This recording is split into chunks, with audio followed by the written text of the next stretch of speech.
Hotman Paris sudah tahu vonis Ferdy Sambo, terungkap analisanya.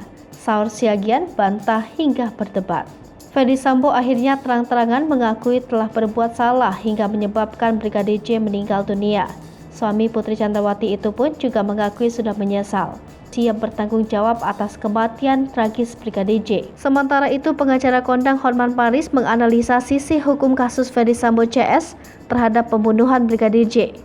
Ada analisa yang diungkap Hotman Paris belakangan terkait apa yang akan terjadi dengan Ferdy Sambo. Tadi mata pengacara terkenal Hotman Paris Hutapea, ada hal lain yang akan mempengaruhi hukuman Ferdy Sambo.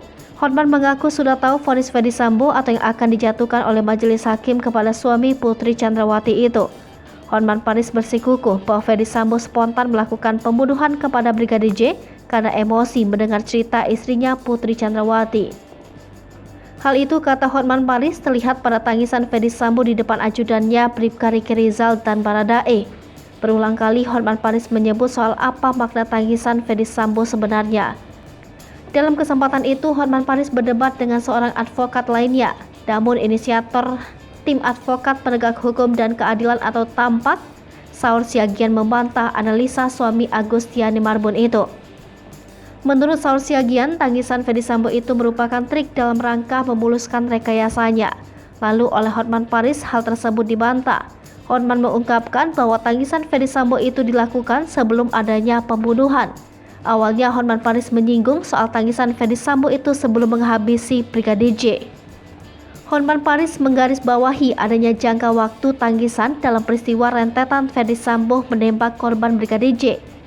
Hal itu pun hampir ditanggapi oleh Saur Siagian yang sudah gemas, namun ia tahan dan mempersilahkan Hotman Paris melanjutkan terlebih dahulu. Jika melihat jangka waktu Ferdy Sambo menangis hingga membunuh Brigadir J, kata Hotman Paris, maka mantan Kadif Propam itu bisa lolos dari pembunuhan berencana. Kemudian ia juga mengungkap nasib Baradae yang merupakan justice kolaborator. Kemudian Saur Siagian mengungkap hal lain menurut pandangannya. Saur Siagian mengungkapkan adanya rekayasa yang selalu dibentuk oleh Ferdy Sambo agar lolos dari jeratan hukum pasal 340. Kemudian Hotman menskakmat Saur Siagian dengan membahas jangka waktu tangisan Ferdy Sambo tumpah. Hotman tak membantah adanya rekayasa yang dilakukan oleh Ferdy Sambo. Namun tangisan pertama Ferdy Sambo tetap jadi kunci. Namun ia mengatakan bahwa hal itu tergantung nanti bagaimana hakim menilainya.